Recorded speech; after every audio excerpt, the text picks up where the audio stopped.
All right, hello everybody. We're getting ready to start again. This is called the 5 primary inquiries in philosophy. So the 5 main subjects what philosophers take a look at. Over time, this is narrowed down to these 5 and started out, when philosophy first started, it was called, science was called natural philosophy, and philosophy took as the study of the entire scope of nature, as province. As time passed, what could be studied, very effectively through observation is then peeled off and left, for the sciences, and the areas remaining that cannot be directly answered, satisfied by observational inquiries, by acquiring just empirical evidence, are then left to be areas of philosophical inquiry. Whether one day the whole thing will be science and there'll be no philosophy left, that's for the future to tell. But right now, we still have 5 areas that we carve out, and these are areas that we study. We'll be talking about ethics as the 3rd of these as we go through this.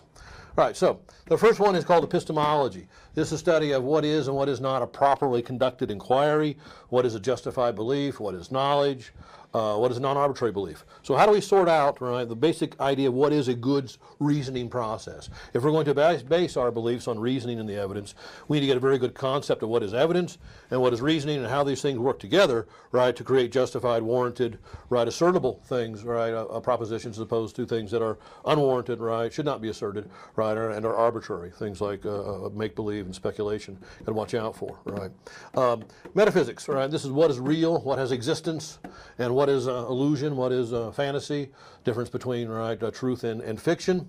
Ethics is what is proper and improper, what is not proper conduct, how should we behave, how we should act.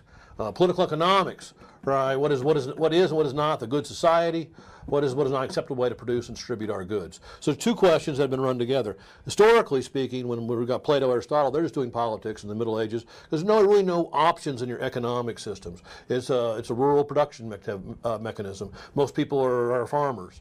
They till the land. There's not a lot of questions exactly how to go about making and producing, distributing their goods. Goods are distributed basically around where people live. There wasn't a lot of international or even cross-county transports of goods and services. But that changes, and when that changes, philosophers start studying the larger topic of political economics. So what's the best way to organize ourselves politically, and then what's the best way to produce and distribute or organize ourselves economically. And the final one that's fairly interesting, we don't do much of an undergraduate, you don't have much of a chance to, is called aesthetics, the theory of what is and what is not art. I first kind of work out a definition of beauty, and then art is something man-made, and we have maybe a way of working towards what aesthetics and what art is, So it's a good question, what is beauty and what its role is, and then a good life would be, for instance, a combination of aesthetics and ethics. But let's move on to some examples, of epistemology. So you have your mystics, mysticism, people that had a vision. Muhammad spends days in a cave, getting his message from Allah. Moses goes up Mount Sinai.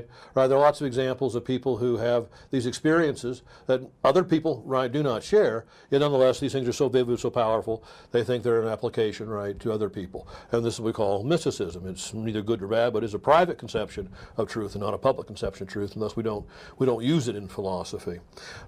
Intuition. This is kind of almost an area I call abductive logic. This is seeing the pattern in a sample of 1 or 2 or 3, not really getting a chance to dig in and really do all the research and experimentation. You just kind of notice, well, that seems to be working this way, that seems to be working that way. So these kind of intuitive guesses. And some people are very, very good at this. As Aristotle said, this is the mark of genius to see the pattern in a sample of 1. If it takes more than that, that's okay. It's just this is a rare skill. I'm not sure how you can teach it. It may be something you're born with or not born with. Deductive logic, something we all use all the time. It's a matter of relations among ideas. For instance, if all heroes are mortal, we say Achilles is a hero. We can therefore know from the first 2 statements, all heroes are mortal. Achilles is a hero.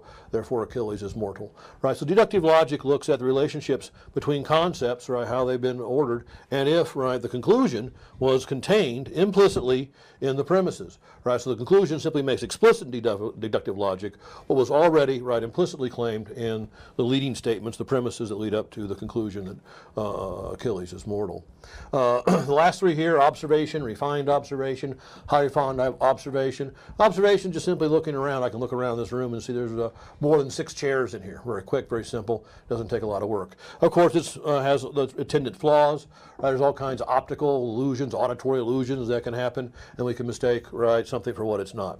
And so we have something like refined observation. The railroad tracks appear to converge in the distance, but we walk them out, we find there's no convergence, they remain parallel. We might call that refined observation. Doing some checking, but not doing the real thorough checking, we get down to highly refined observation, which I would call science, where you're controlling every variable but one, or trying to control every variable but one. The more variables leave open, of course, more difficulty you have in ascertaining correlation and causation, but if you get highly refined observation, another example of how we come to know and understand things.